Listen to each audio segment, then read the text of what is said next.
I didn't even know that I was going to make a video about this. Okay. We have so much to cover. It is One Piece chapter 1122. This is not a reaction. This is actually my impressions, like a discussion, a review, whatever you want to call it, about this chapter. I plan to do this for actually rereading the entirety of One Piece, but I also want to do some things about the current stuff because shit's popping off and I just need an outlet to talk about it. First off, this is the most hardest cover I've seen in One Piece history. It's freaking Smoker, and he looks so rad. I can't believe how good Smoker looks in this image. I think it's really cool that the beginning of this chapter is about Vegapunk reigniting that excitement to find the One Piece again, right? The last time we've seen something like this happen was during Roger's execution, and now here Vegapunk saying like, hey, the One Piece is real. We see here on Hachinosu, and actually even Impel Down, the pirates are freaking out. They're like, wait a minute, it is real? Let's go search for it. We don't care what's about to happen. We are gonna go look for it. There are also a bunch of people who are worried that like, oh my God, the country is sinking. What's going to happen? People freaking out like, Vegapunk, what are you saying? Obviously the Navy is like, Vegapunk, why? Everyone is just freaking out. And then we get a scene where Kobe is listening to this message and he's like, Luffy, I have to stop you from achieving your dream. That was the moment where I was like, I need to make a discussion video. I'm not prepared. I don't know how I want to make One Piece discussion videos in the future, but I knew after seeing that message from Kobe that I had to say something. Absolutely, just had to say something. Because originally I was thinking like they would be working side by side, but this is like an indication that Kobe will be the person who will attempt to stop Luffy. There will be some sort of conflicting moment between the two, which is very interesting because that turns over some theories about like we're gonna have two versions of the Marines fighting against each other, right? The new age, the new generation of Marines compared to the old guard. But if Kobe, who essentially would be the new guard of the Marines, saying, I'm going to stop you from achieving your dream, it really puts in the case that I think we're gonna have all the Marines fighting against all the pirates, and then eventually maybe they'll start separating or splitting. I'm not quite sure, but that was what an interesting title. Next we have a really awesome moment with Buggy's crew, where Buggy's crew is like basically shouting at him, letting him know like, it's your world, Buggy, it's your world. And then I love how awesome Buggy looks in this moment, where he's just like, it's our world. And then everyone's all cheering like, ah, Chairman Buggy, and they're all freaking out. They're all so excited. I love this moment because it really shows that, you know, Buggy's like, hey, I'm here for all of you. You're here for all of me. Like he's just all doing a great job of like getting his crew excited and happy. And then we just have Crocodile Mihawk sitting right behind Buggy, and Crocodile's like, sit down.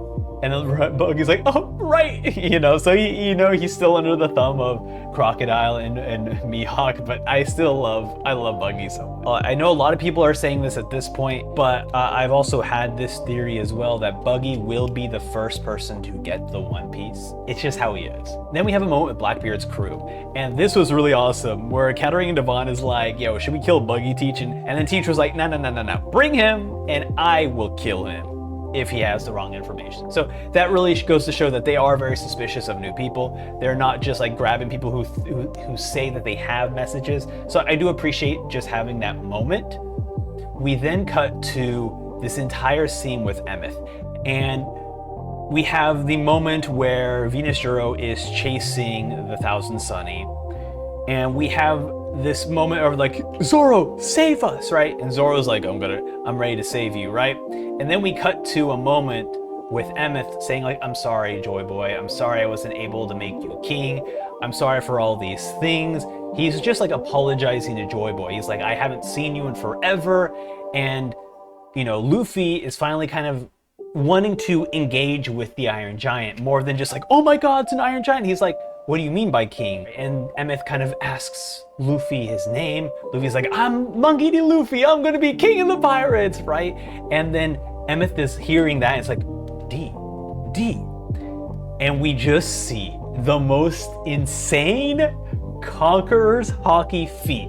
In fact, I don't think this is Conqueror's Haki. It's something unlike anything we've seen before. Not even Shanks is at this level. We see basically a knot untie. We see the crackling of black lightning, not just striking around the Iron Giant.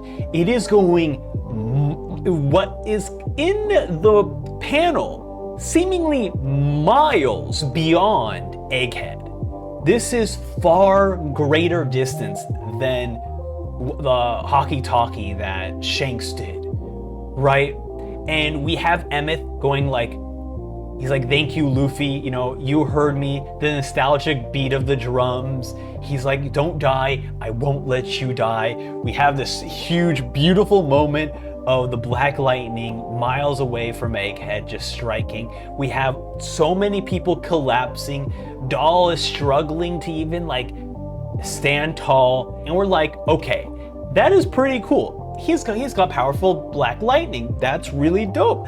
I'm sure that Shanks has that similar lightning. And then we see the best moment in the history of like the chapters that we've gotten so far.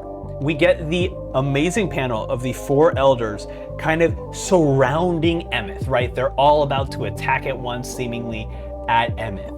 And then we get Conqueror's Haki emanating from Emmett, takes them all out of their form, rips them out of their form, to the point where they are so scared, they are teleported back to Mary Joie. And we have this moment where they're all like huffing, they're all puffing, they're all like freaking out. And it's like, holy shit. And then it doesn't end there. The next panel is Emu, shaking, heavy breathing, freaking out in fear of Joy Boy. Already telling us that the limits of Conqueror's Haki, or whatever version of Haki that Emmett had, is far greater than anything we have seen in this series thus far. It has increased the level of how powerful and how crazy the end of One Piece is going to get. And that it makes me so freaking excited. We also have a very interesting thing that we've never seen before. In the Palace of Flowers, or in the Room of Flowers, the Throne Room of Flowers or whatever, there's someone else there who says, Great Emu. So I don't believe we've ever seen anyone other, like from my understanding, we've known about Emu and we've known about the Five Elders. And the Five Elders are the only people who know about Emu. But there is another person in the flower room that we've never seen before. They are masked in a shadow. They are very slim and they're very slender and slim, very similar to Emu. So they might be another character from House of Nerona. And that is one thing that I'm like, oh my God. So we're already getting a hint that there is someone else here that knows about Emu that's not the Five Elders. It's crazy because even if you look at the way the Five Elders look, none of the Five Elders have this silhouette that this character has in the flower room. So I think this is actually a completely different character. So that's really cool. So we got this new hint of like this new power level of Haki, this new character who knows about Emu, who hangs out in the flower room with Emu. We learn that Emu is frightened of this new level of Haki. And we get this moment, right, where everyone's happy, the monsters disappeared, everyone's celebrating, everyone's cheering. You know, the giants are like, wait, what the hell happened? Why did they just disappear? And then we cut to the Iron Giant, and we have Saint J. Garcia standing before the Iron Giant. We have this menacing look that this menacing thing is occurring behind the Iron Giant, indicating that this menacing, this go is really meant to be a thing for the Iron Giant, not necessarily St. J showing up. In fact, when St. J approaches the Iron Giant, his face is very relaxed.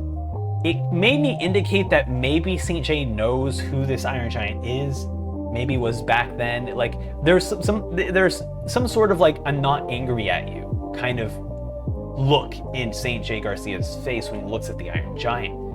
And then we have the greatest flashback.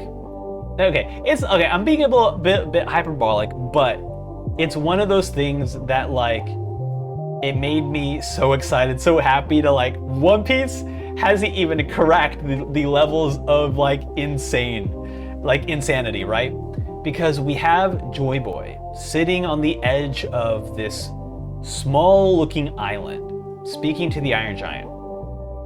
And he's letting him know that I am going to gather my most powerful haki and seal it inside you. You are bound to live much longer than me, and I'm not going to always be around. At some point you'll be in mortal danger, or someone you want to save will be. When that happens, untie the knot. And we saw at the beginning of the chapter the knot being untied and the whole black lightning being shattered and created. We also see that this Joy Boy is huge. He is basically more than, I would say he's like about 3/4 the size of the Iron Giant's helmet. I'm going to show you a picture from chapter 1067, and is Luffy standing on top of the Iron Giant's head.